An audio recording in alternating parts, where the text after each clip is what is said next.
Hitler and Mussolini truly mean to set the world ablaze, or were they swept away by forces they could no longer master? Behind the slogan of Lebensraum and the fascist dream of a Mare Nostrum simmered boundless ambitions and uncontrolled fears. September 1939. By invading Poland, Adolf Hitler pushed Europe into the abyss of a new war. June 1940. Opening the Mediterranean front, Benito Mussolini extended the flames from the Alps down to the Libyan desert. Every pact signed, every lightning invasion, from the Baltic to North Africa, borders were redrawn by artillery fire. How did the ceaseless gamble for fresh territory collapse? And when did that scheme, poised between cold-blooded madness and sheer opportunism, whirl into an unstoppable storm of events?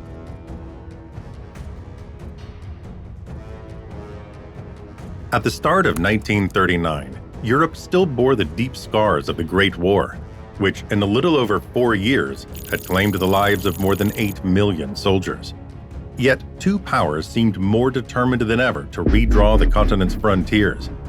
In Germany, with nearly 80 million inhabitants and an annual output of about 23 million tons of steel, Adolf Hitler fixated on Lebensraum, living space, to be expanded eastward into Poland, Ukraine, and the Caucasus, regions rich in grain, oil, and absolutely vital strategic raw materials. Germany's Wehrmacht expanded at breakneck speed, blatantly violating the strict limits imposed by the Versailles Treaty. By 1935, the army, meant to be capped at merely 100,000 men, already exceeded 500,000 soldiers. In 1936, Berlin formally announced the Luftwaffe, likewise banned by Versailles, and by 1939, it could field more than 4,000 frontline aircraft, including fighters, bombers, and reconnaissance planes. In parallel, the Kriegsmarine embarked on a rapid buildup.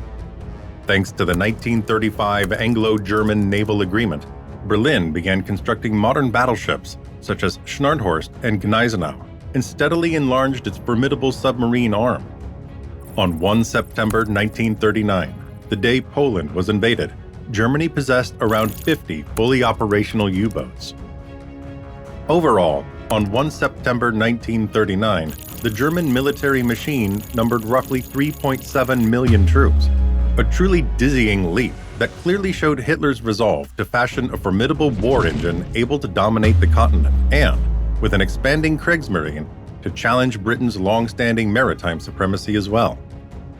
Despite its massive armaments industry, Germany still suffered a severe dependence on imported oil to power its vital tanks, frontline aircraft, and its rapidly growing logistical network. To remedy the shortage, the Nazi regime leaned increasingly on coal hydrogenation, a complex and costly process with limited yield, in order to secure domestic production of synthetic motor fuel. Yet this expedient could not adequately meet the enormous energy demands created by the military's rapid expansion. Securing external supplies, such as Romania's Ploiesti fields or the oil wells of distant Caucasus, therefore became a grand strategic priority, destined to shape Germany's territorial ambitions and the detailed planning of its future offensives.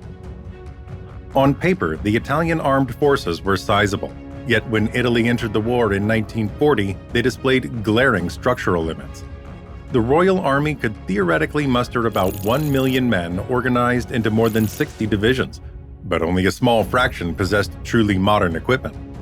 Motorized units were pitifully scarce, and Italian tanks, often of outdated design, suffered from thin armor and weak guns. The field artillery part, drawn from assorted sources, rarely exceeded medium calibers, while chronic fuel shortages severely hampered every attempt at rapid, sustained offensive maneuver. The Italian Royal Air Force could field roughly 2,000 to 2,500 operational aircraft, yet many were biplanes or otherwise obsolete when measured against contemporary British and German standards. Production speed and technological innovation lagged behind Germany's wartime industrialization, and the development of new advanced frontline fighters and modern bombers proceeded sluggishly. In this branch, too, persistent shortages of strategic raw materials greatly and seriously affected both the quantity and quality of the machines available. At sea, the Royal Italian Navy could appear imposing for its impressive tally of battleships, heavy and light cruisers, destroyers, and submarines, yet its frontline vessels, though generally well-trained, lacked radar, endured inadequate air-naval coordination, and, once again, faced crippling fuel shortages that severely restricted operational maneuver. Moreover, the fascist military machine entered a truly global conflict without completing the thorough modernization it required. In practice, Italy was simply not ready for a prolonged, technologically advanced war. Did you know that most people who watch our documentaries aren't subscribed yet?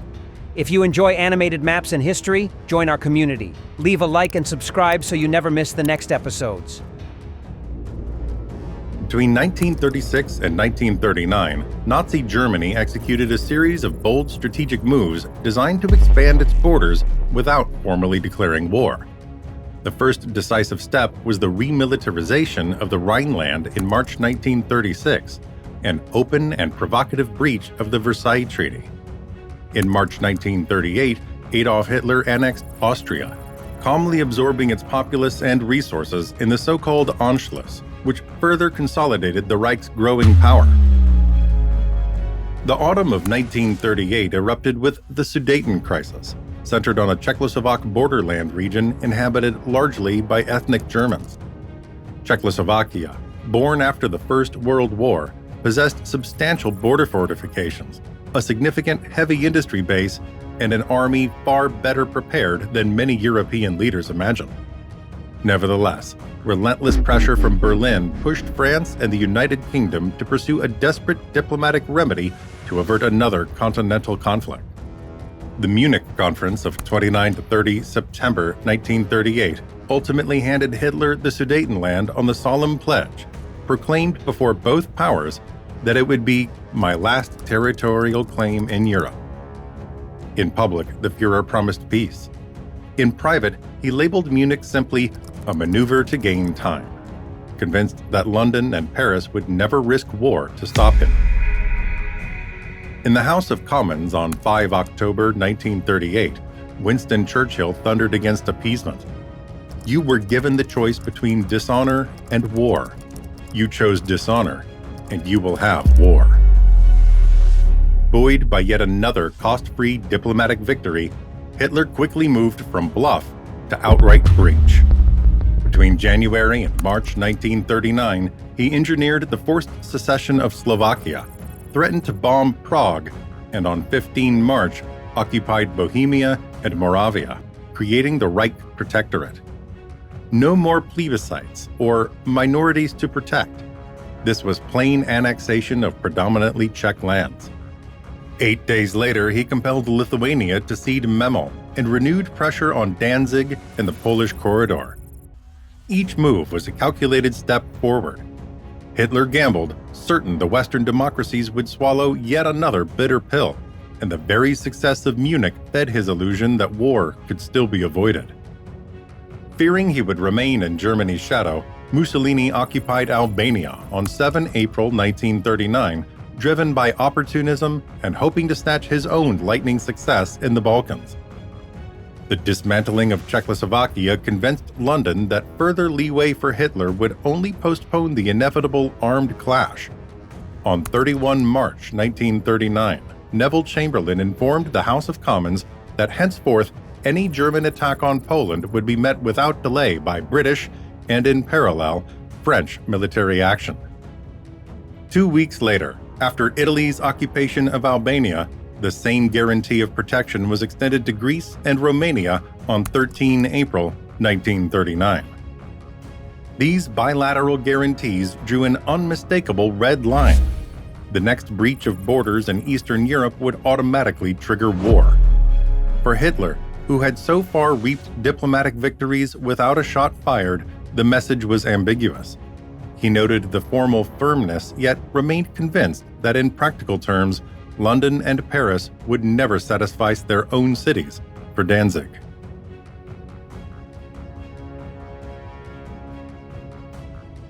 On 22 May 1939, with Europe in mounting tension, Rome and Berlin signed a sweeping political-military alliance known as the Pact of Steel.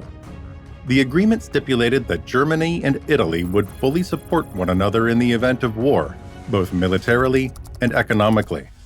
Each signatory solemnly pledged not to conclude separate peace treaties and to coordinate their own foreign policy, sharing intelligence and conducting regular consultations on mobilization plans. Behind the solemn declarations, however, lay deep ideological and practical divergences. Benito Mussolini had repeatedly stated that Italy would not be ready for a large-scale conflict before 1942, or even 1943, owing to its limited industrial resources and chronic fuel shortages. Adolf Hitler, by contrast, considered it essential to exploit Germany's existing, massive military superiority immediately, without waiting for rival nations to rearm. Tension peaked when on 23 August 1939, the Molotov-Ribbentrop Pact between Germany and the Soviet Union was formally revealed. The supposedly simple non-aggression accord held secret protocols carving Eastern Europe into strategic spheres of influence, a disclosure that stunned every Western chancery. Through this bold stroke, Hitler obtained firm assurance against a two-front war and, lured by the promise of reliable Soviet grain and oil supplies, felt ready to launch his next move, the invasion of Poland.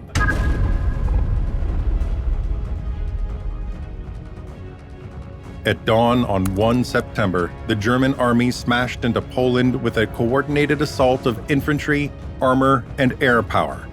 It was the first dramatic display of blitzkrieg, designed to overwhelm the enemy with speed and concentrated firepower. This was Hitler's ultimate gamble.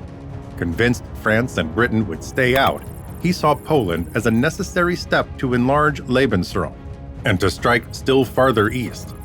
This time, however, London and Paris were bound by written commitments and backed by publics tired of concessions. When the British ultimatum went unanswered on 3 September, the guarantee turned into a formal declaration of war, transforming a string of regional aggressions into a global conflict. The Führer's miscalculation became glaringly clear on 3 September, when London and Paris declared war, even though France still hoped for a diplomatic escape. The decision suddenly surprised significant sections of the German High Command. Their plans had not envisaged a truly large-scale conflict at that early stage. Yet the Wehrmacht's formidable early capabilities soon made the entire world realize it faced a new, sweeping, and devastating test of strength.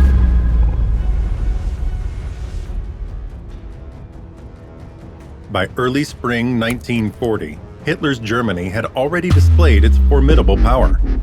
After crushing Poland within mere weeks the previous September, it launched Operation Barbarossa during April and May, swiftly occupying Denmark and Norway. On 10 May, the Blitzkrieg hammer swept through the Netherlands, Belgium, and Luxembourg, creating a direct path towards Paris. Confronted with this rapid advance, Benito Mussolini, convinced that France was near total collapse, declared war on 10 June 1940, hoping to carve out a coveted seat at the victors' table. Italian opportunism was soon rewarded. French forces collapsed, and on 14 June, German troops entered Paris.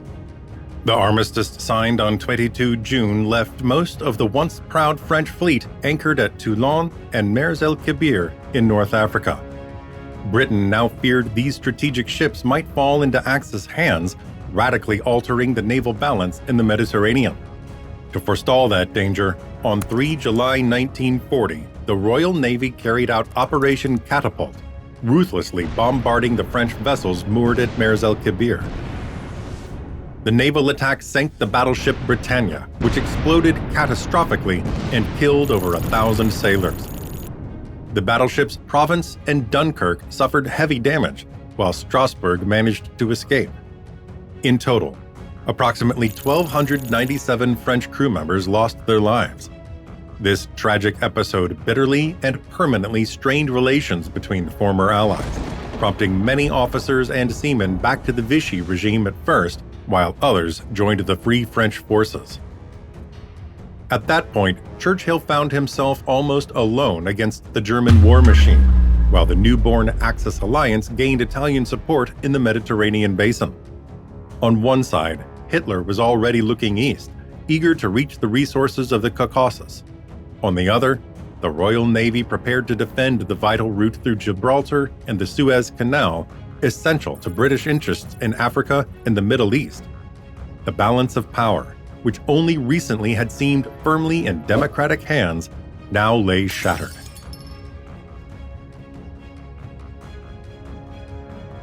The fuse was lit. A Europe in flames was about to rewrite history to the roar of cannons.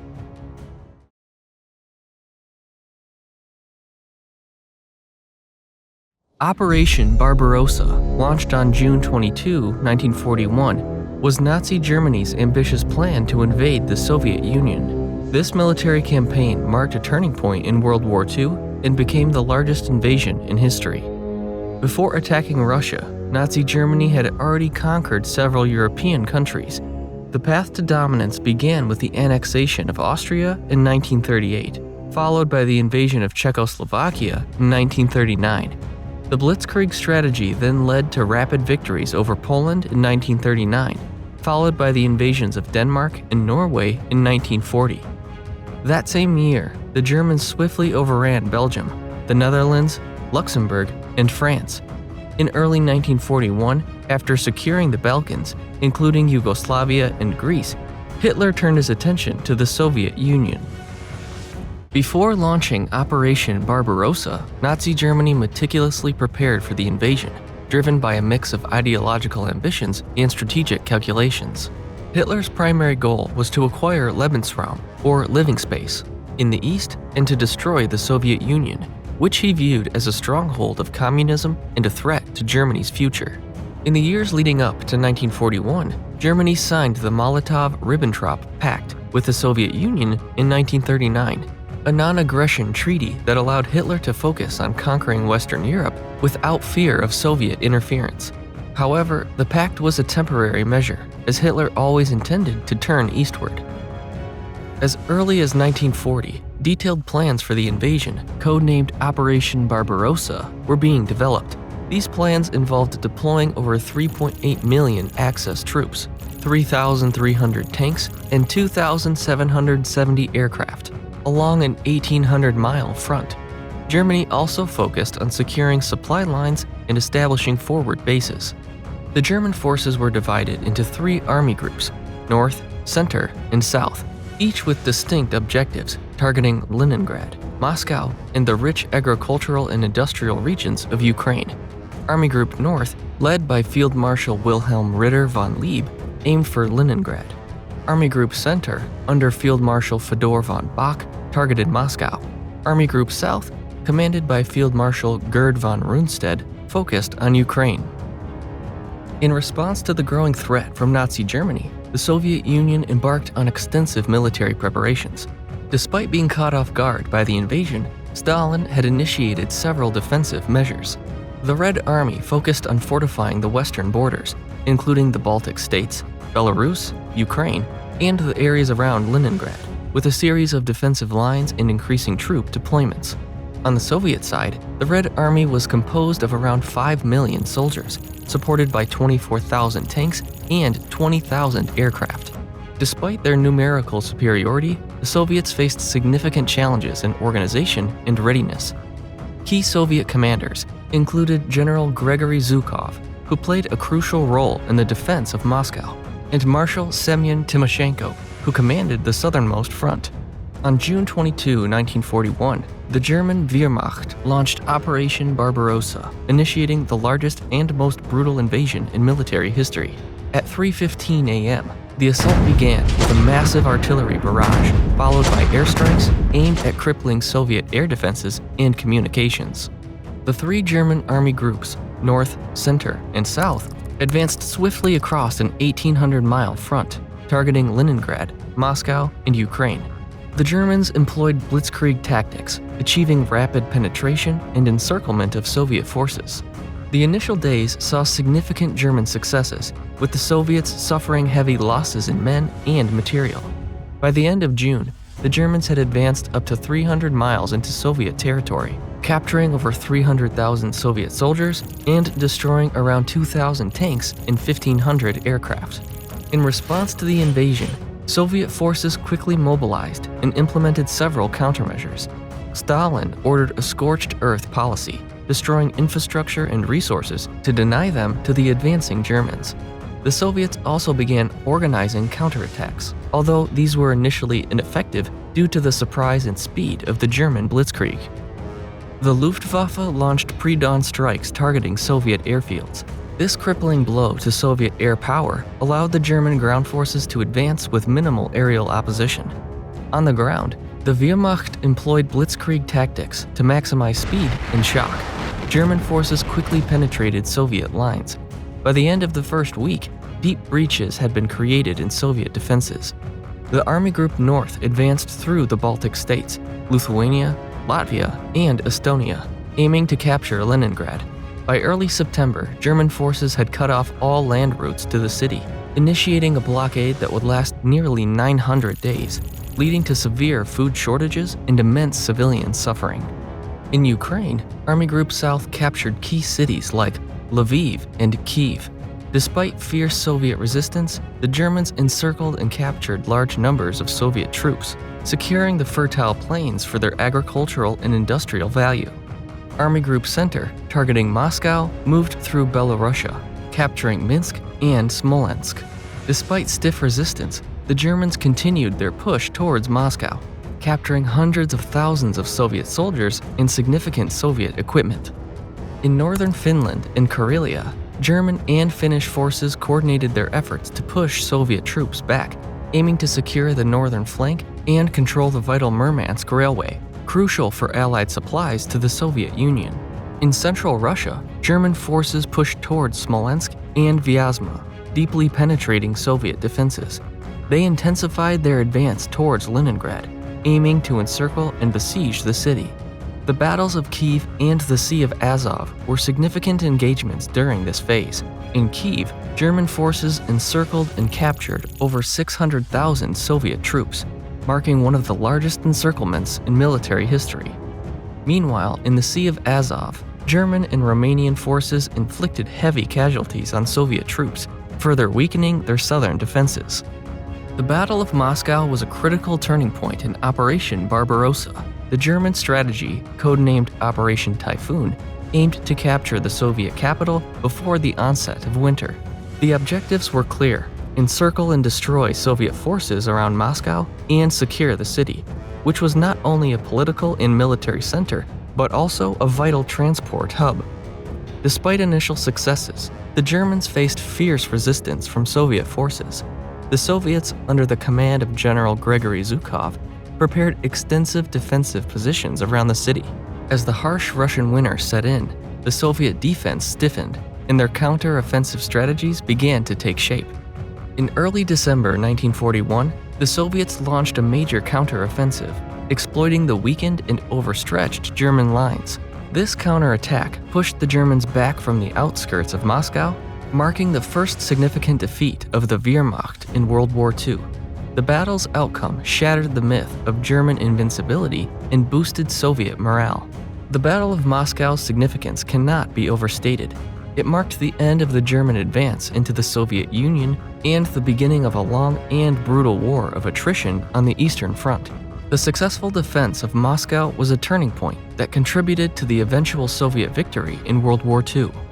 Operation Barbarossa concluded unsuccessfully by December 5, 1941. The German advance was halted, and the Soviets began to push back, initiating a brutal war of attrition that would last until 1945. The immediate consequence was a shift in momentum. The Soviets gained confidence, while the German forces faced their first major setback. Both sides suffered enormous losses. German casualties were over 750,000 by the end of 1941, while Soviet losses were even higher, with millions of soldiers killed, wounded, or captured. Territory initially lost to the Germans began to be reclaimed by the Soviets, reversing earlier gains made by the Wehrmacht. The war crimes and atrocities committed during this period were horrendous. The Germans' hunger plan aimed to starve millions of Soviet citizens, and Einsatzgruppen death squads carried out mass executions. The suffering of civilians during sieges, especially in Leningrad, was immense. One of the most significant battles following Barbarossa was the Battle of Stalingrad. This brutal confrontation from August 1942 to February 1943 became a symbol of Soviet determination and marked the definitive turning point in the war on the Eastern Front. The encirclement and eventual defeat of the German Sixth Army shattered the myth of Nazi invincibility and bolstered Soviet resolve. We've explored the German strategy, Soviet resilience, key battles, and the immense human cost. Did you know that Hitler expected Operation Barbarossa to be over in just a few months?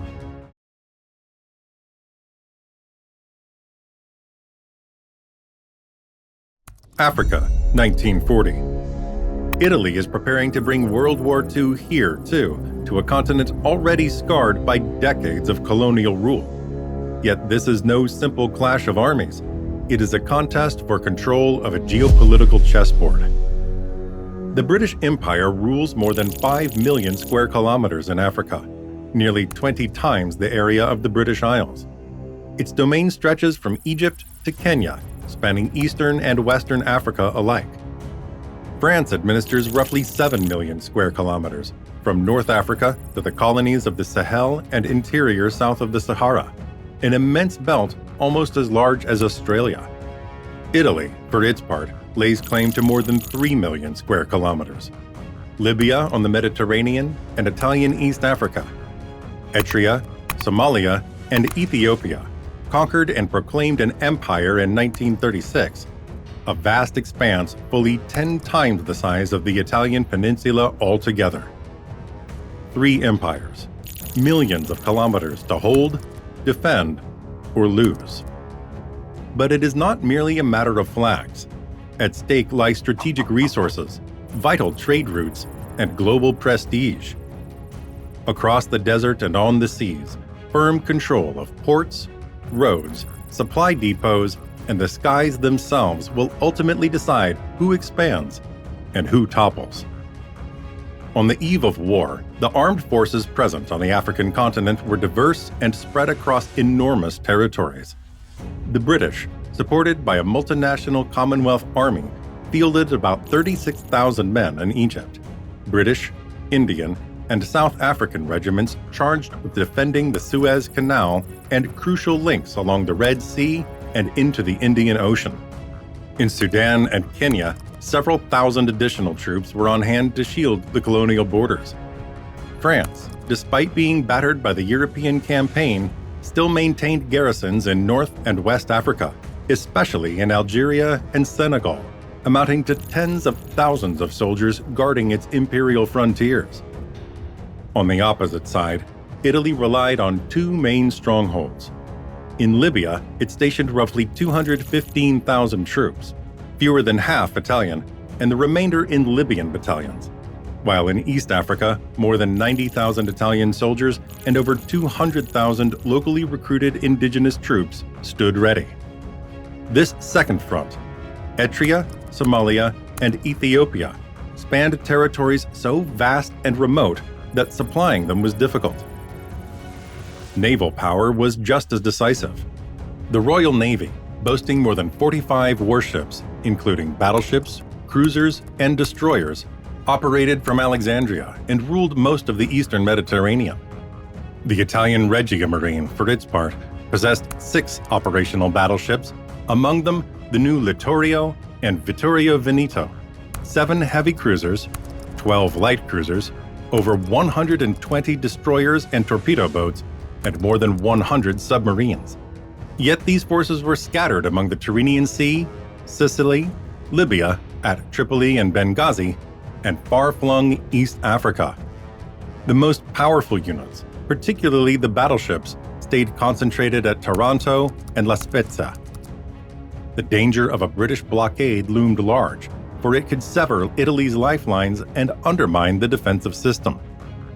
In the end, victory would belong to whoever kept the sea lanes under their command, or at least held them open long enough.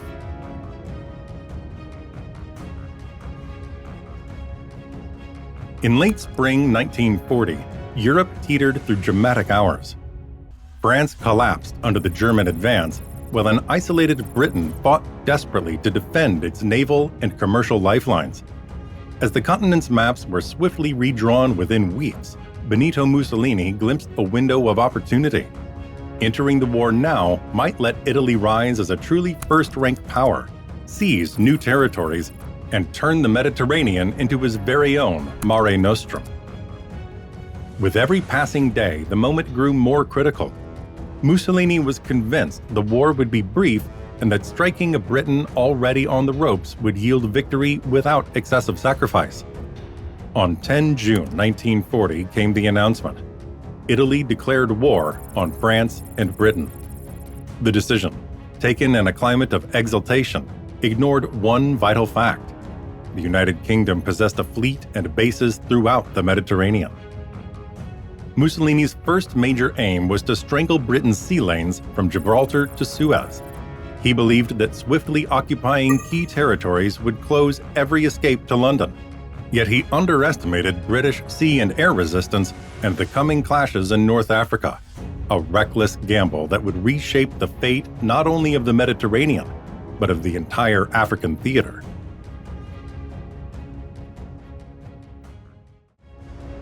On 11 June 1940, only hours after declaring war, the first skirmishes flared in North Africa along the border between Libya and British-held Egypt, centered on Bardia, Fort Capuzzo, and British patrols based at Sollum. Italian infantry and armored detachments probed the defenses at Sidi Omar and Sidi Aziz, yet a true forward offensive stalled amid logistical shortages. Transport vehicles, fuel, and effective coordination with Libya's ports, Tripoli above all, plus Benghazi and the smaller harbors of Cyrenaica, and desert airstrips were all in critically short supply. Meanwhile, in Italian East Africa, General Nassi and the Duke of Aosta launched swift raids to widen their security belt. The seizure of Kassala in Sudan and Moyal in Kenya aimed to disrupt British supply lines, secure outposts, and consolidate permanent Italian possession over the rugged frontier landscape. London's reaction came quickly. Concerned for the safety of the Suez Canal and the sea lanes to India, the British reinforced Mersa Matruh, a key coastal node in Egypt. Simultaneously, the Royal Navy stepped up patrols across the Mediterranean, hunting Italian convoys bound for Libya and East Africa. Between June and July 1940, the first major naval clash occurred. In the Battle of Punta Stilo on 9 July, the Regia Marina, escorting convoys toward Benghazi and Tobruk, engaged the Royal Navy. Although the encounter proved indecisive, it inaugurated a long maritime tug-of-war. To this were added Allied air raids and a light blockade of ports such as Tobruk and Benghazi, measures that further complicated Italian offensive plans and stretched already fragile supply lines across the desert.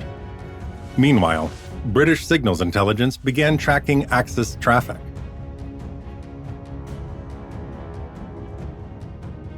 On 13 September 1940, acting on Mussolini's direct order, Marshal Rudolfo Graziani launched the invasion of Egypt from the Italian positions at Bardia and Sollum, straddling the Libyan-Egyptian frontier.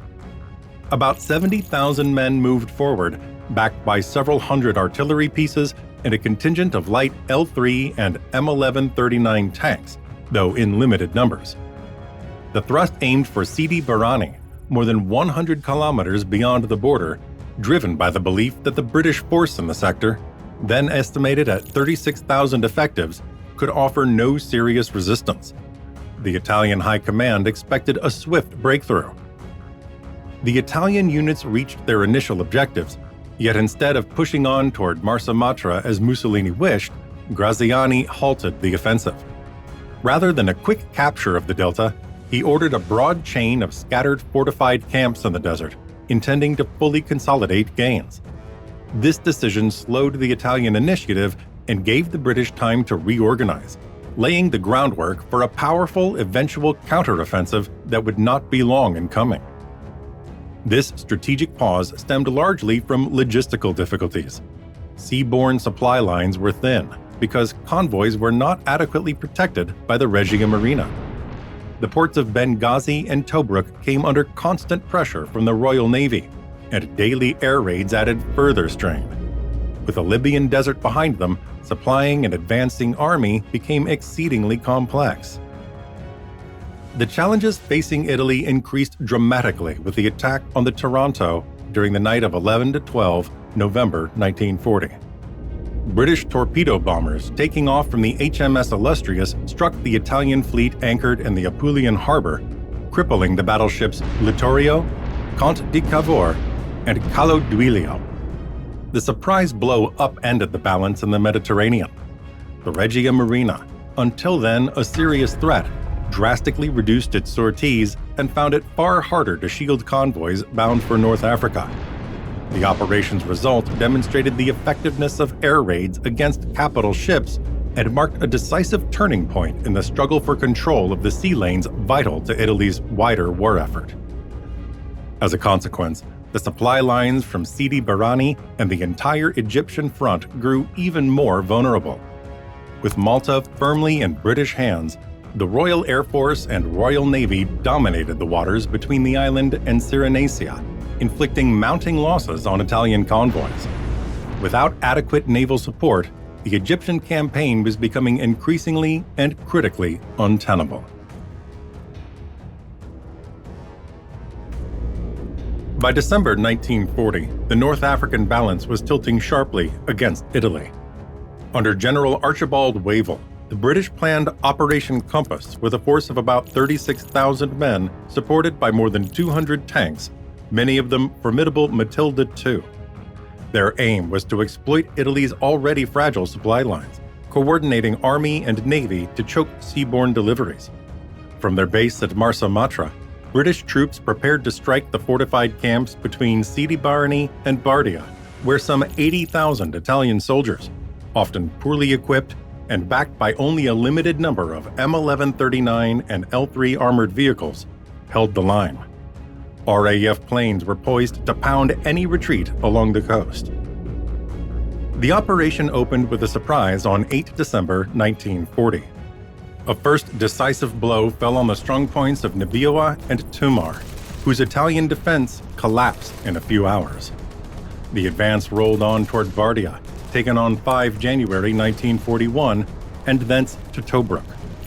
Thousands of Italian soldiers, including many colonial troops, were captured, while losses in equipment and guns ran into the hundreds. The collapse of the defensive line cleared the road to Cyrenaica, putting Benghazi itself at direct risk. Meanwhile, in Italian East Africa, the attrition continued. British forces from Sudan and Kenya, tens of thousands of men, threatened the remaining Italian supply routes on the Red Sea. The fall of Kassala and Galabat, followed by advances into Eritrea and Ethiopia, comprised an entire front of about 90,000 Italian soldiers and 200,000 locally raised troops, hard-won but weakening Italian positions. The naval repercussions were equally disastrous. The Royal Navy, backed by aircraft based on Malta, intensified even more crushing attacks on Italian convoys in the Sicilian Channel and along the routes to Tripoli and Benghazi.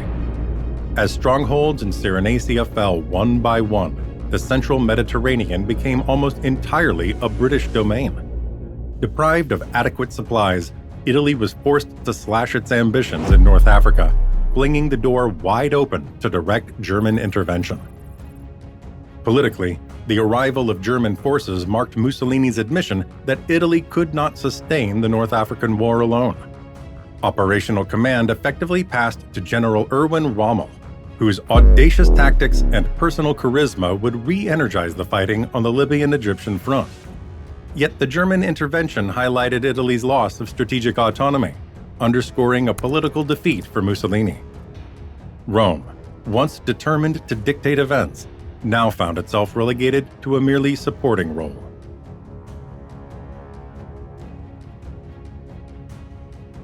In the next episode, we will meet Erwin Rommel, the Desert Fox.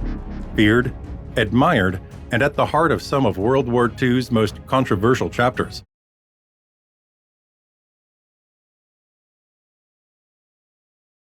Erwin Rommel, the legendary Wehrmacht general, left an indelible mark on North Africa's vast desert.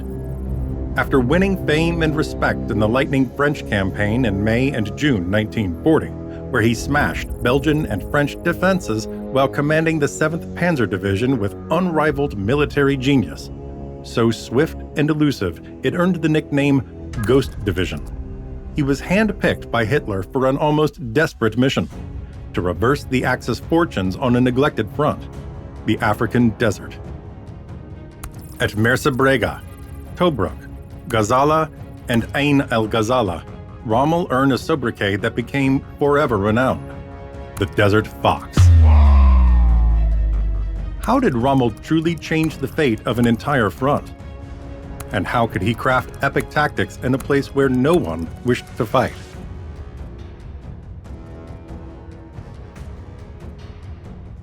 At the start of 1941, with the Italian army in full route across Cyrenaica, Mussolini sent Hitler an urgent plea for assistance.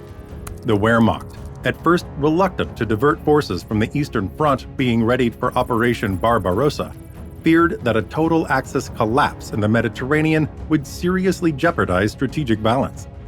After several meetings in which Mussolini stressed the crisis and the danger of losing Benghazi, Hitler agreed to act. On 11 January, the Oberkommando der Wehrmacht issued the order to create the Deutsche Afrika Korps, and on 12 February, General Erwin Rommel landed at Tripoli with the first elements of the 5th Light Division, the future 21st Panzer Division.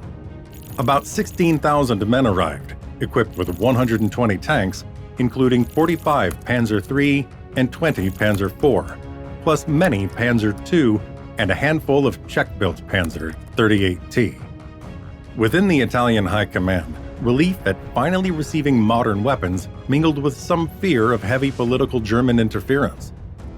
In parallel, the First Convoy War of February began. Italian-German transports, escorted by the Regia Marina, sailed from Italian ports through hazardous waters towards Tripoli, braving British submarines and vigilant craft based on Malta. Without secure control of the central Mediterranean, the newborn Afrika Korps could not sustain its presence in Libya for long, let alone contemplate offensive operations amid the desert sands. In March, Erwin Rommel launched his counteroffensive from the El Águila line, where Italian and German forces had regrouped after landing at Tripoli. Despite British reinforcements in Cyrenaica, the Afrika Korps' rapid dash under the scorching Libyan sun completely astonished observers. By tightly coordinating armor with truck-borne infantry, Rommel broke the enemy lines at Mersa and Ajdabiya.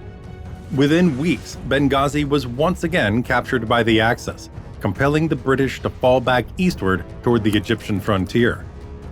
Yet Tobruk, a vital harbor, soon emerged as the true obstacle. Its Australian garrison, tens of thousands strong, erected formidable defenses and imposed a long siege that would drag on for month after punishing month. Without possession of Tobruk, Rommel could not move safely toward Egypt. What had seemed a series of lightning victories stalled into a truly grueling, morale-sapping deadlock. Meanwhile, events in Italian East Africa were collapsing utterly. After the falls of Keren in Intria and Asmara in early April, British forces, about 70,000 regular and colonial troops, marched on Addis Ababa. Within months, more than 200,000 Italian soldiers and African Askari were taken prisoner, effectively ending the long-prized Ethiopian Empire. Fascist prestige suffered a heavy blow, and Italian attention drifted away from the North African front precisely when maximum combined effort was required to break Tobruk's impasse. In just 24 hours during the Battle of Cape Matapan, 27 through 29 March, the Royal Navy inflicted grievous and irrevocable losses on the Regia Marina. After an initial daylight clash involving the battleship Vittorio Veneto, the night of 28 March proved decisive. Italian forces outright lost 3 heavy cruisers, Zara, Flume, and Pola, and 2 destroyers, Vittorio Alfieri and Giosuè Carducci, with more than 2,000 sailors killed. On 16 April, during the Battle of Targio Convoy, Italian escort units clashed with British destroyers off the Kerkena Islands near the Tunisian coast. The convoy, 5 merchantmen bound for Tripoli and 3 destroyers, Luca Targio, Lampo, and Balegno, was almost completely annihilated. All 3 warships were sunk, and every transport was either sent to the bottom or crippled beyond repair. The British lost only the destroyer HMS Mohawk, yet the overall damage to the Axis was immense. Fuel, ammunition, vital medical supplies, spare tank parts, and vehicles intended for both Italian troops and Rommel's desert formations never reached the front lines of the campaign.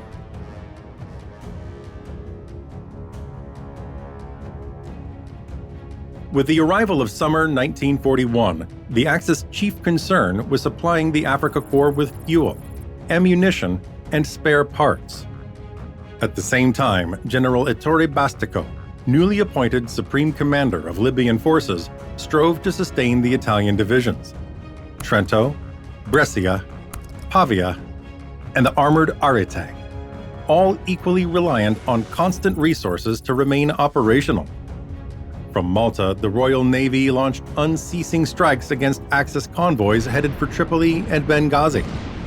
British aircraft and submarines based on the island sent an ever-growing number of freighters to the bottom, making the daily logistical outlook increasingly precarious for Rommel and his Italian partners.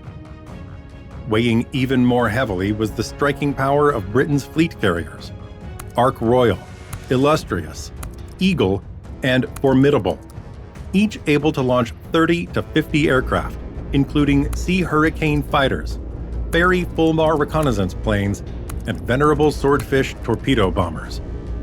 Crewed by between 1,000 and 1,500 highly trained men and armed with powerful medium-caliber anti-aircraft guns of 4.5 or 4.7 inches, these ships allowed the Royal Navy to coordinate precision air raids against convoys while simultaneously covering its own supply routes. Operations such as Substance in July 1941 saw Ark Royal and sister vessels escort reinforcement convoys to Malta, thereby further strengthening Britain's overall offensive capacity in the central Mediterranean, tightening the noose around Axis shipping lanes and steadily eroding Italian naval morale. In eastern Libya, roughly 150 kilometers west of the Egyptian frontier, Tobruk jutted around an inlet formed by the Italians during the 1930s.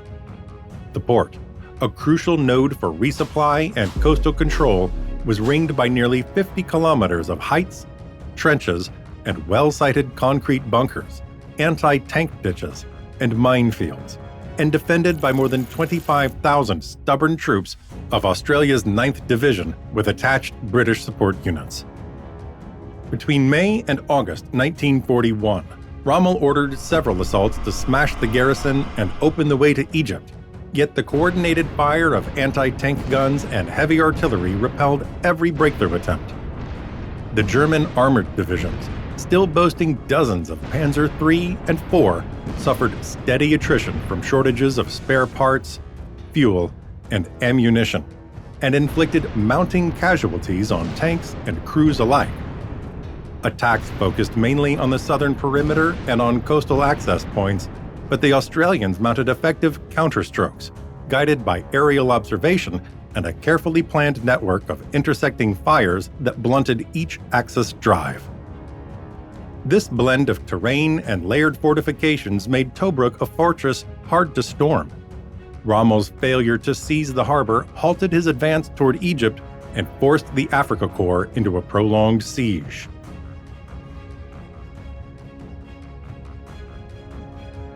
With autumn's arrival, the North African front shifted dramatically.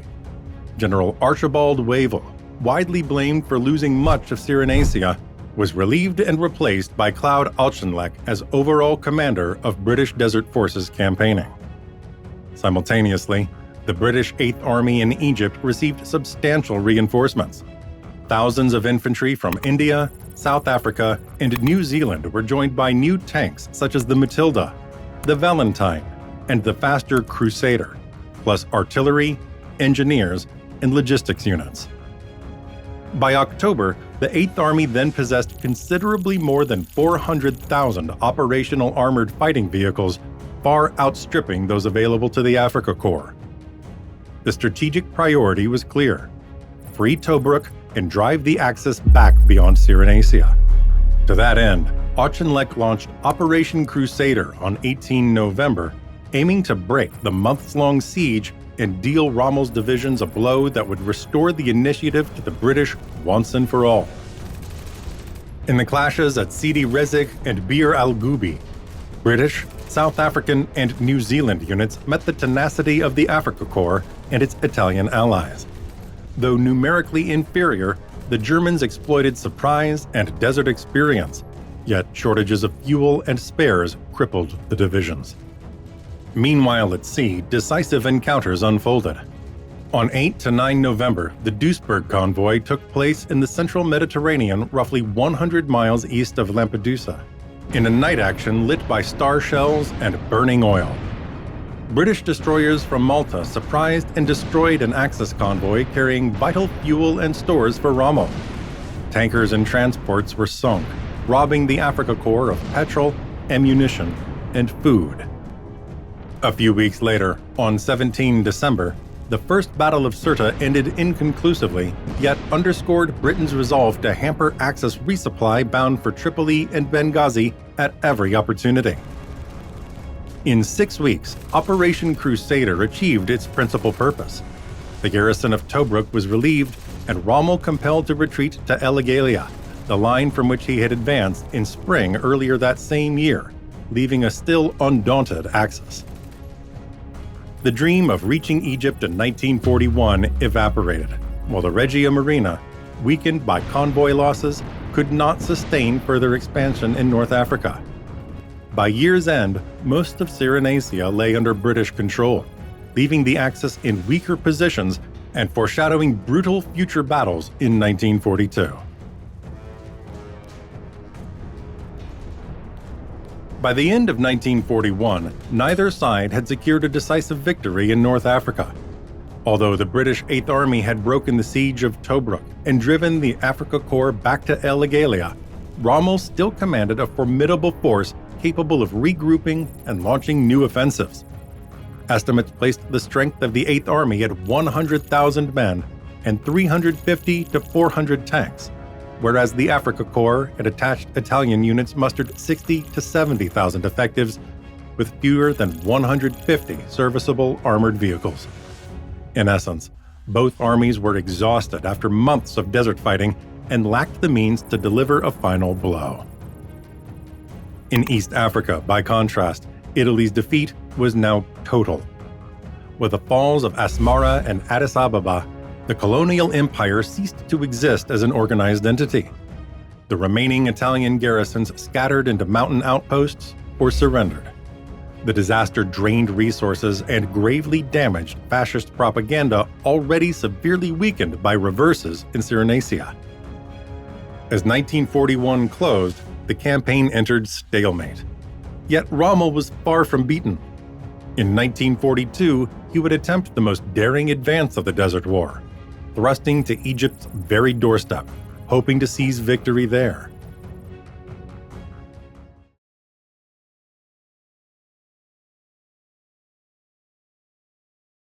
In the Sahara in 1942, Erwin Rommel, the Desert Fox, pushed the Italian-German forces to within a step of the Suez Canal.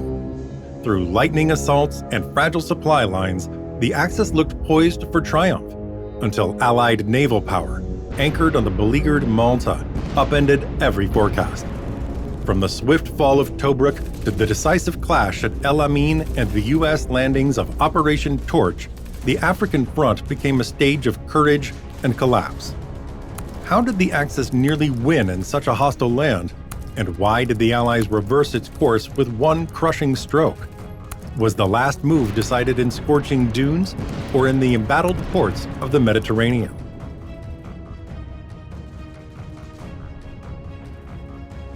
At the start of 1942, the Axis still seemed in retreat after Operation Crusader. The depleted Italian-German forces, short of fuel, withdrew to Elagallia, while the British advanced cautiously. For every mile they pushed in Cyrenaica, their own supply lines grew longer. In that critical interval, the Italian Navy carried out 3 decisive convoy runs, all headed for Tripoli. Convoy M43 left Naples and Messina on 5 January, reached Tripoli on the 7th, unloading tankers of vital fuel and ammunition. Convoy T-16 sailed from Taranto on 22 January, slipped through the Strait of Messina, and entered harbor on the 24th laden with guns and rations. Convoy T-18 departed Taranto on the night of 16 February, crossed the Sicilian Channel, and on the 18th discharged petrol for the panzer divisions together with a load of spare parts. Though harassed by Malta-based aircraft and British submarines, these 3 convoys delivered about 30,000 tons of fuel, food, and ammunition. Far from plentiful, yet more than enough to revive the Africa Corps and the Italian Ariete and Trieste divisions. Resupplied, Rommel seized the moment. In mid-February, he unleashed a lightning strike. Aghdabia and Elagallia fell back into Axis hands, forcing the British to pull hurriedly eastward. Scattered across a vast desert front, the garrisons failed to form a coherent line. Once more, much of Cyrenaica returned to Italian-German control, overturning London's grim expectations. At sea, the outlook stayed critical but not hopeless. Despite Malta's constant menace, the Regia Marina and Kriegsmarine shepherded further vital cargoes into Tripolitania, maintaining a fragile lifeline. German U-boats and Italian submarines prowled between Bardia and Benghazi, sinking Allied ships and slowing enemy traffic. These naval successes, coupled with Rommel's renewed dash, allowed the Axis to seize back the initiative, living proof that even a few well-protected convoys could still decisively determine the ultimate fate of a hard-fought entire desert campaign. At the start of spring 1942, Erwin Rommel and General Ettore Bastico, commander of the Italian forces in Libya, reorganized the Italian-German units deployed in eastern Cyrenaica. The Axis line now counted roughly 99,000 men, just over half of them German, supported by about 560 tanks, some 330 Panzer III and IV in the Africa Corps, and 230 M1340 and M1441 with the Italian armored formations. The Ariete Division under General Giuseppe De Stefanis and the Trieste Division led by General Arnaldo Azzi were fully woven into Rommel's operational scheme. Facing them, the British 8th Army mustered about 114,000 soldiers, more than 800 Crusader, Grant, Valentine, and Matilda tanks, and some 600 aircraft. To blunt any Axis drive, the British transformed the Gazala line into a thick belt of minefields and fortified boxes, while the French Free Brigade at Bir Hakeim prepared to hold out to the last man. The Battle of Gazala opened 26 May, when Rommel launched a sweeping southern flanking move aimed at encircling the enemy's defensive corps. Ferocious fighting raged around Bir Hakeim, where General Marie-Pierre Koenig's brigade stood firm until 10 June, stubbornly delaying the Axis advance. Despite that resistance, the Ariete Division broke through on the northern flank with decisive support from German panzers, inflicting heavy, crippling losses in men and frontline armor on the British formations. On 21 June, Rommel and Bastico ordered the final assault on Tobruk. Within 24 hours, the fortress fell. Roughly 35,000 Allied soldiers were captured, along with vast stocks of supplies and artillery. The lightning seizure of the port, crucial to controlling North Africa, astonished even the German high command. Hitler promptly promoted Rommel to field marshal in recognition of his strategic skill. The Italian divisions, often equipped with less modern tanks than the panzers, nonetheless played a major operational role and gained unprecedented prestige thereafter. With Tobruk firmly in Axis hands, the Africa Corps pressed east toward Marsa Matra and Alexandria, directly menacing Egypt's heart. For London, it was a bitter blow. Churchill faced a storm of fierce criticism at home, while the Desert War braced itself for its most dramatic act.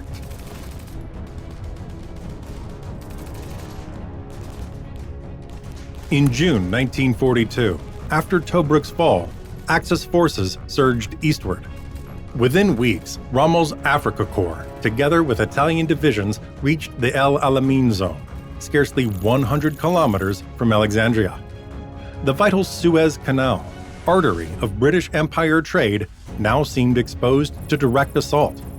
General Claude Auchinleck nevertheless anchored a solid, interlocking defensive system between the Mediterranean shore and the vast Qattara Depression, forging a natural barrier extremely difficult for mechanized armor to outflank or swiftly bypass.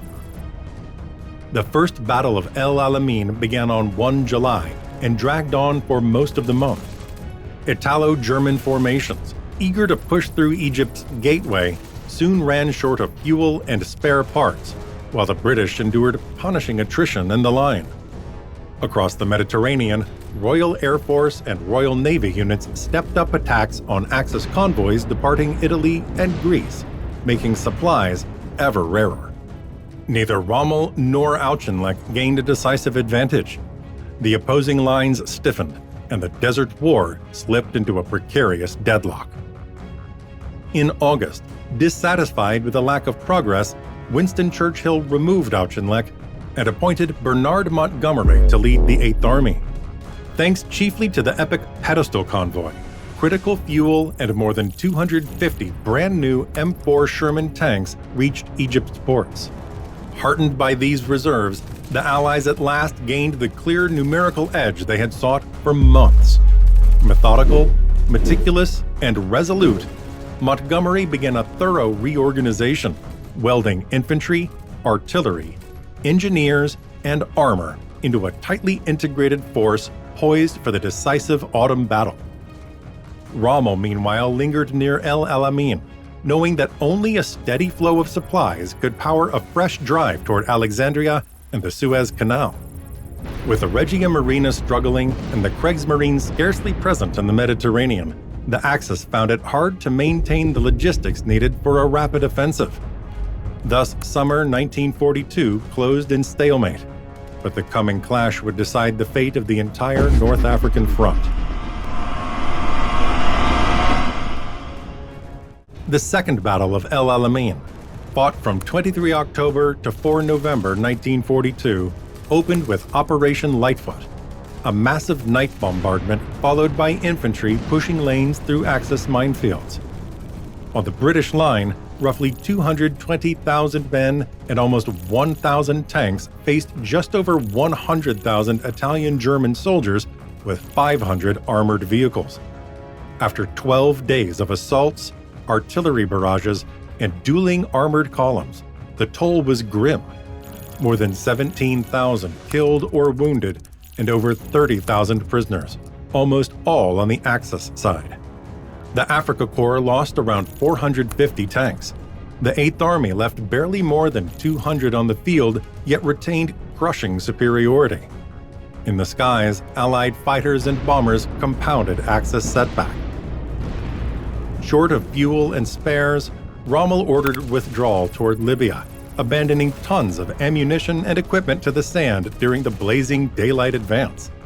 For the Allies, it was the first large ground victory against German troops. On 10 November, in the House of Commons, Winston Churchill exulted, "Before Alamein, we never had a victory. After Alamein, we never had a defeat." With the Axis wrecked and almost its entire tank park destroyed, overall strategic initiative passed irrevocably to the Allies. Rommel faced a grim retreat of more than 2,000 kilometers. The Axis had lost momentum, while Montgomery's columns pushed purposefully into Cyrenaica.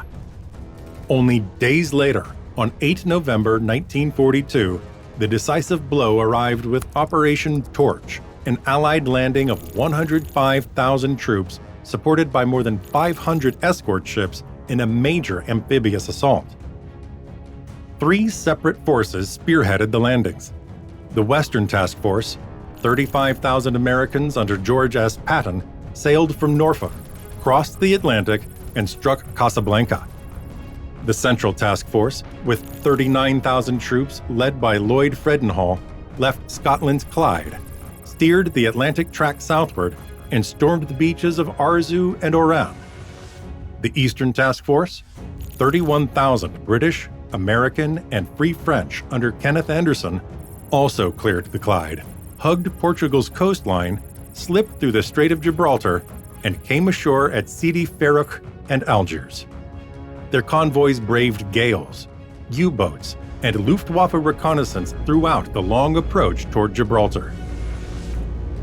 Covering those armadas were 3 fleet carriers, 4 escort carriers, 2 battleships, 7 cruisers, and more than 60 destroyers, while over 250 LCVP landing craft churned the final miles toward the beaches.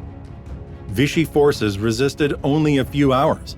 Most units surrendered or joined the Allies, allowing a rapid seizure of the vital ports with almost no additional bloodshed.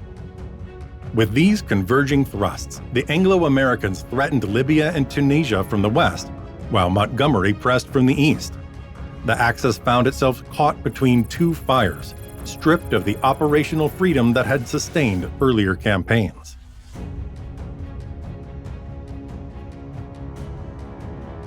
After the defeat at El Alamein and the Anglo-American landings of Operation Torch, between December 1942 and January 1943, Rommel's Africa Corps and Italian units blew up bridges, roads, and fuel dumps to deny them to the Allies. Rommel, weakened by malaria and continual disputes with Berlin, still commanded at the front. Yet, as he moved toward the Tunisian border, overall command passed to General Hans-Jürgen von Arnim, charged with defending the Axis' last stronghold in Africa amid mounting Allied pressure. In February 1943, the Battle of Kasserine Pass marked the first major clash between Germans and Americans. Rommel, leading a mixed Italian-German force, scored a tactical success against an inexperienced U.S. Army. Yet shortages of fuel and reserves prevented turning victory into strategic breakthrough. A few days later, the field marshal, physically worn and convinced the campaign was untenable, was recalled to Berlin for health reasons, leaving Africa on 9 March. Southern Sector Command passed to General Giovanni Messe, while von Arnim retained overall authority for Army Group Africa. Berlin hoped new leadership and revised defensive plans might stabilize crumbling Tunisia. Meanwhile, Montgomery pressed from the east. On 23 January, he entered Tripoli, depriving the Axis of its last supply port. In March, the Battle of Medellin failed to halt the Allied advance, and the breach of the Mareth Line, from 17 to 23 March, forced Axis troops back on Tunis and Bizerte. April opened the final act. With Operation Vulcan on 22 April, the Allies struck on every axis. German and Italian formations, without fuel or ammunition, could not contain the onslaught. Tunis and Bizerte fell on 7 May, and between 12 and 13 May, more than 275,000 Axis soldiers laid down their arms. The African War was over. In a little more than 2 years, the Axis had lost every colony, while the Allies gained the perfect springboard for invading Sicily and opening a new front in Europe against battered Axis holdouts.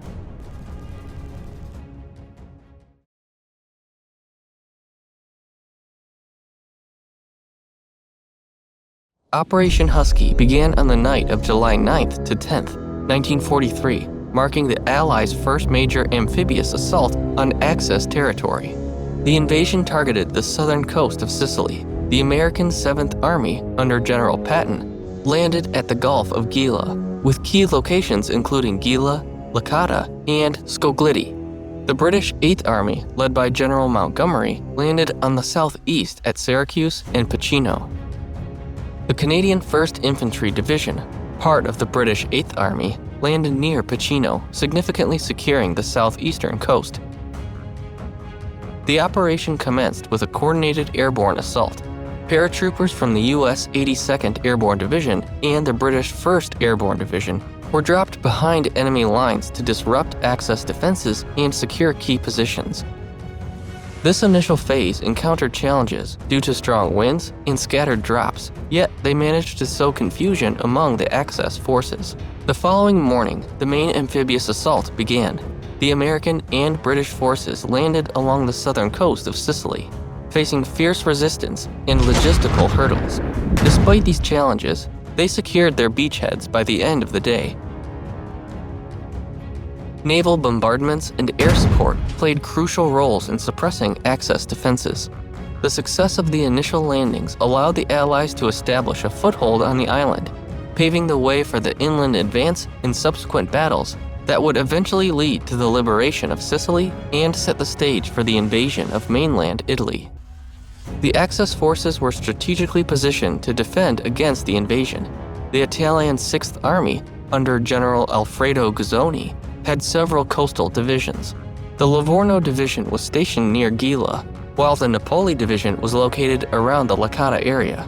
German forces, including the Hermann Göring Division, were positioned inland near Caltagirone and Piazza Armerina, ready to launch counterattacks. Additionally, elements of the 15th Panzergrenadier Division were situated around Nicosia, poised to support defensive efforts and counter Allied advance. We're going to see how these maneuvers paved the way for the Allied invasion of mainland Italy. Before the daring assault on Sicily, the Mediterranean theater was a vital battleground in 1943. Following the successful North African campaign, the Allies had gained a crucial foothold. The Axis powers, primarily Italy and Germany, held significant positions in southern Europe, including Sicily, Greece, and the Balkans. Greece was under heavy Axis occupation, with resistance movements facing brutal suppression. The Mediterranean Sea was essential for supply routes. The Allies, leveraging their naval superiority and key bases like Malta, sought to dominate these waters, challenging the Axis-controlled sea lanes and preparing for further invasions. Key decisions for Operation Husky were made during several high-level Allied conferences. At the Casablanca Conference in January 1943, Roosevelt, Churchill, and their military advisors prioritized the invasion of Sicily. This strategic decision aimed to weaken Axis powers in southern Europe and establish a strong foothold for future operations. The logistical efforts for Operation Husky were immense. Approximately 2,590 ships and landing craft were assembled, carrying 160,000 troops, 14,000 vehicles, 600 tanks, and about 4,000 aircraft. Troops were amassed in North Africa, primarily in Algeria and Tunisia, where they underwent extensive training and preparation. Key harbors such as Algiers, Oran, and Bizerte were utilized for staging the operation. The Allies orchestrated a massive movement of men, equipment, and supplies across the Mediterranean, coordinating naval convoys, air support, and landing operations. The success of these preparations was crucial for the complex amphibious assault on Sicily. The Mafia, particularly under the influence of mobster Lucky Luciano, played a covert but significant role in the preparation for the Allied landing in Sicily. As part of Operation Underworld, Luciano, imprisoned in the United States, was approached by the Office of Naval Intelligence for his connections in Sicily. This collaboration aimed to safeguard the New York waterfront from Axis sabotage and gather crucial intelligence. In exchange for favorable treatment, Luciano facilitated communication between the Allies and the Sicilian Mafia. This collaboration helped gather intelligence on Axis defenses and secured cooperation from local populations, easing the Allies' advance inland. The Axis powers, primarily Italian and German forces, quickly mobilized to defend Sicily. The Italians, led by General Alfredo Guzzoni, focused on holding key positions with coastal fortifications. The Germans, under the command of General Field Marshal Albert Kesselring, particularly the Hermann-Göring Division and the 15th Panzergrenadier Division, aimed to launch rapid counterattacks and exploit any weaknesses in the Allied lines. Near Gela, German and Italian forces launched coordinated counterattacks, attempting to push the Americans back into the sea. In the Battle of Troina, the German 15th Panzergrenadier Division mounted a fierce defense against advancing Allied forces, resulting in several days of intense fighting. Despite initial successes, these counterattacks were ultimately repelled by the Allies. The Allies faced numerous challenges during these counterattacks. Harsh terrain and strong access fortifications slowed their advance. Additionally, the well-coordinated Axis counterattacks inflicted significant casualties and disrupted supply lines. Adverse weather conditions further complicated operations, affecting air support and logistics. In response to the fierce Axis resistance, the Allies adjusted their tactics and strategies. They increased coordination between air, naval, and ground forces to better support frontline troops. Additionally, they adapted to the challenging terrain by using more mobile and flexible units. The Allies also intensified their efforts to disrupt Axis supply lines and communication networks, weakening the enemy's ability to mount effective counterattacks. Following the initial landings, the Allies advanced inland, capturing key towns and cities. Syracuse fell quickly, providing a crucial port for supplies. Key battles occurred in and around towns such as Nicosia, Adrano, and Messina. The Battle of Troina, in particular, was intense and pivotal.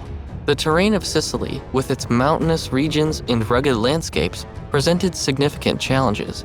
These natural obstacles slowed the Allied advance and provided strong defensive positions for Axis forces.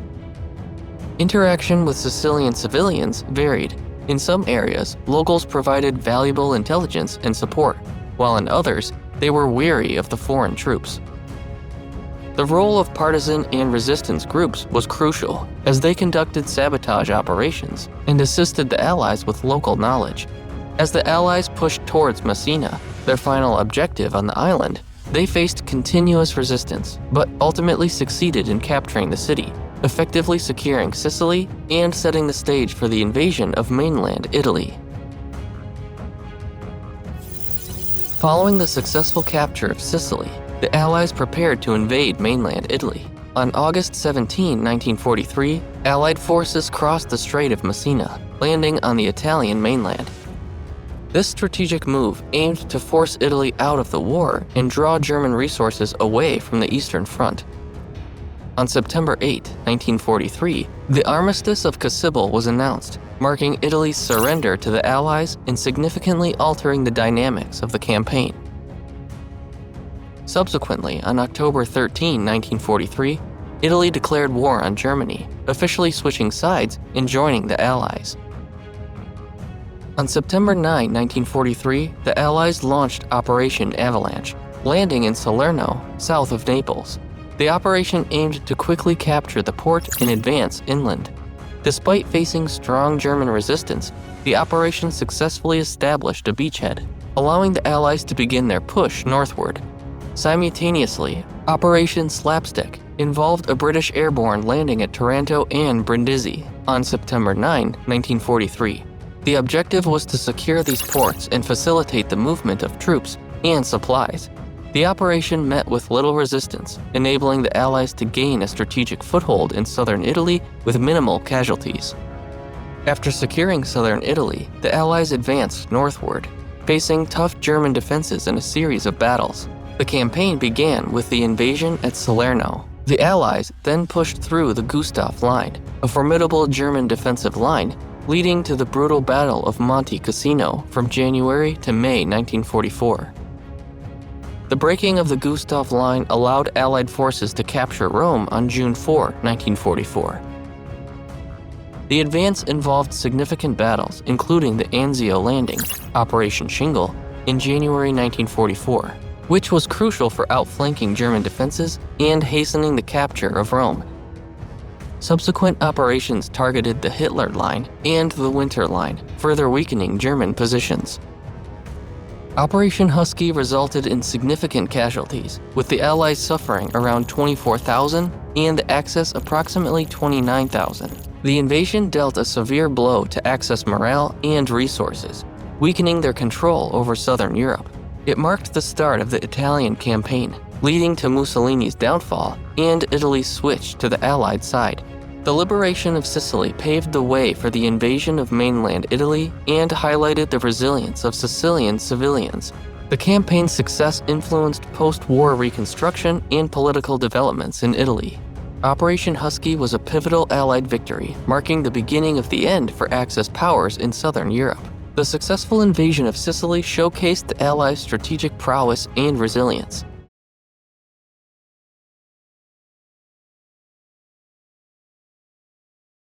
World War II in Europe culminated in Germany's unconditional surrender on May 8, 1945, known as VE Day. This marked the end of a conflict that had ravaged the continent for 6 years, resulting in unprecedented destruction and loss of life. The road to victory was paved by key events, including the D-Day invasion, the liberation of occupied territories, and crucial strategic decisions made by Allied leaders. How did we get here? Our chronicle begins 11 months earlier, with the historic D-Day landings, the critical turning point of World War II that set the stage for the Allied advance into Nazi-occupied Europe. On June 6, 1944, Operation Overlord commenced, marking the largest amphibious invasion in history. Under the supreme command of General Dwight D. Eisenhower for the Allies and Field Marshal Gerd von Rundstedt for the Germans, over 156,000 Allied troops from the United States, the United Kingdom, Canada, and other nations landed on 5 beachheads along the Normandy coast of France. The invasion force comprised of 5,000 ships and landing craft, supported by 11,000 aircraft, providing air cover and bombardment. The invasion was meticulously planned with the aim of breaching Hitler's Atlantic Wall and establishing a Western front. The beachheads were codenamed Utah, Omaha, Gold, Juno, and Sword. American forces landed on Utah and Omaha, British forces on Gold and Sword, and Canadian forces on Juno. At Utah Beach, the 4th Infantry Division faced minimal resistance and quickly secured their objectives. Omaha Beach, however, saw the heaviest fighting, with the 1st and 29th Infantry Divisions encountering fierce German defenses and suffering approximately 2,400 casualties. British forces at Gold Beach faced moderate resistance and linked up with Canadian forces from Juno Beach, who overcame significant obstacles to secure their landing zone. Sword Bay saw the British 3rd Infantry Division make steady progress despite strong opposition, linking up with airborne units that had parachuted in earlier. By the end of June, Allied forces had secured all 5 beachheads and began pushing inland. The British and Canadians advanced towards Caen, while American forces moved towards Cherbourg. Throughout July and August, the Allies fought through the dense hedgerows of Normandy in a brutal battle of attrition. By mid-August, Allied forces had broken through German defenses in Normandy. The pivotal battles of St. Lo and the Falaise Pocket, led by General Omar Bradley, decimated German positions, paving the way for a rapid advance. The Allies pushed towards Paris, with the French 2nd Armored Division under General Philippe Leclerc and the U.S. 4th Infantry Division spearheading the liberation. On August 25, Paris was liberated after an uprising by the French resistance, supported by incoming Allied forces. The German commander of Paris, General Dietrich von Choltitz, defied Hitler's orders to destroy the city, surrendering instead. This victory was symbolic and strategic, marking the collapse of Nazi control in France.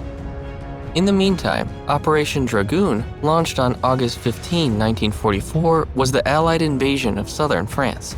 It aimed to secure vital ports and facilitate a rapid advance into France, complementing the efforts in Normandy. Coordinated with Operation Overlord, Dragoon sought to relieve pressure on Allied forces in northern France by opening a second front. The invasion began under the command of General Alexander Patch of the U.S. 7th Army, along with French General Jean de Lattre de Tasigny leading the French 1st Army. The forces comprised American, British, French, and Canadian troops, with the primary landing zones along the Côte d'Azur. Key objectives included the ports of Marseille and Toulon, The initial landings, met with relatively light resistance, allowed the Allies to quickly establish a beachhead. American and French forces swiftly liberated Toulon and Marseille by the end of August, securing these crucial ports for logistical support. The rapid advance continued through Provence, with key battles fought at Montélimar and the Rhone Valley. The German forces, commanded by General Friedrich Weiss, struggled to mount effective resistance against the well-coordinated Allied assault. Allied troops pushed northward, overcoming German defensive positions in the Vosges Mountains. By mid-September, they had reached the Moselle River, where they linked up with forces advancing from Normandy. On September 17, Operation Market Garden was launched, an ambitious plan aimed at capturing key bridges in the Netherlands to establish a rapid northern route into Germany. The operation was spearheaded by Field Marshal Bernard Montgomery and involved the largest airborne assault in history, with over 35,000 troops from the British 1st Airborne Division, the US 82nd and 101st Airborne Divisions, and the Polish 1st Parachute Brigade. The strategic goal was to secure bridges across the Maas, Waal, and Rhine rivers, facilitating a swift advance into the Ruhr industrial heartland. However, the operation faced formidable German forces under the command of Field Marshal Walter Model. These forces included the 9th and 10th SS Panzer Divisions, which had been underestimated by Allied intelligence. These well-equipped and experienced units offered fierce resistance, particularly at Arnhem. The critical bridge at Arnhem proved a bridge too far, with the British 1st Airborne Division facing encirclement and overwhelming German firepower, ultimately being forced to retreat. The failure of Operation Market Garden delayed the Allied advance and highlighted the risks of ambitious operations. It also underscored the need for a more cautious and coordinated approach in subsequent campaigns. On December 16, 1944, a surprise German counteroffensive in the Ardennes, led by Field Marshal Gerd von Rundstedt, was launched, aimed at splitting the Allied forces and capturing the vital Belgian port of Antwerp. The Germans amassed a force of over 200,000 troops, 1,000 tanks, and extensive artillery. The offensive created a bulge in the Allied lines, catching them off guard and initially making significant advances. However, the harsh winter conditions and staunch American resistance, particularly at Bastogne, slowed the German advance. The battle's significance lay in its depletion of German resources and manpower, which were already stretched thin. The Allies, under the command of General Dwight D. Eisenhower, quickly regrouped and launched a counteroffensive. By January 25, 1945, the bulge was eliminated and German forces were pushed back. This battle marked the last major German offense of the war and significantly weakened their ability to resist the advancing Allied armies, paving the way for the final push into Germany. In March 1945, crossing the Rhine River marked a crucial step in the Allied invasion of Germany. The capture of the Ludendorff Bridge at Remagen on March 7 was particularly significant. American forces led by General Courtney Hodges seized the bridge intact, allowing troops to establish a bridgehead on the eastern bank of the Rhine. This unexpected gain enabled the Allies to swiftly transport men and equipment across the river, bypassing what was expected to be a heavily fortified German defense. The successful crossing of the Rhine shattered the formidable Siegfried Line, Germany's last major line of defense on the Western Front. With the Rhine breached, Allied forces, including the US 1st and 3rd Armies and the British 2nd Army, advanced rapidly into the heart of Germany.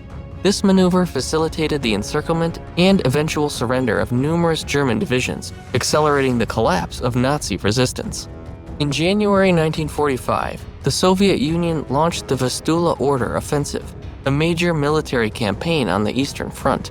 Under the command of Marshals Gregory Zhukov and Ian Konev, Soviet forces rapidly advanced from the Vistula River in Poland to the Oder River in Germany. This offensive resulted in the capture of Warsaw in January 17, 1945, liberating the Polish capital from Nazi control. As the Soviets pressed forward, they advanced through East Prussia, encountering fierce resistance but steadily overcoming German defenses. By March 1945, Soviet troops had reached the Oder River, just 70 kilometers from Berlin. The German forces, commanded by Colonel General Heinrich Himmler, struggled to halt the Soviet advance, but were ultimately unable to prevent the Red Army from reaching the outskirts of Berlin. Coordination between Western Allies and Soviet forces became crucial during this period. The Allies, having crossed the Rhine, and the Soviets, closing in from the east, effectively encircled Germany, leading to a strategic pincer movement. The Battle of Berlin, the final major offensive in the European theater, began in April 1945. Soviet forces, led by Marshals Gregory Zhukov and Ian Konev, launched a massive assault on the German capital. The city was defended by a mix of exhausted Wehrmacht units, Volkssturm militia, and Hitler Youth, all under the control of General Helmut Widling. Intense urban combat ensued, with Soviet troops fighting street by street to capture Berlin. Amidst the chaos, Adolf Hitler committed suicide in his Führerbunker on April 30, 1945, appointing Grand Admiral Karl Brunitz as his successor. Hitler's death marked the collapse of Nazi leadership and morale. On May 2, 1945, Berlin's garrison surrendered to the Soviets, and on May 8, 1945, Germany unconditionally surrendered to the Allied forces, marking VE Day. The German surrender officially ended World War II in Europe, bringing relief to millions and setting the stage for post-war reconstruction and the reshaping of the geopolitical landscape. If you enjoyed this video, please like, subscribe, and click the bell icon for notifications on future uploads. Your support helps us continue bringing you detailed historical content. Thank you for watching.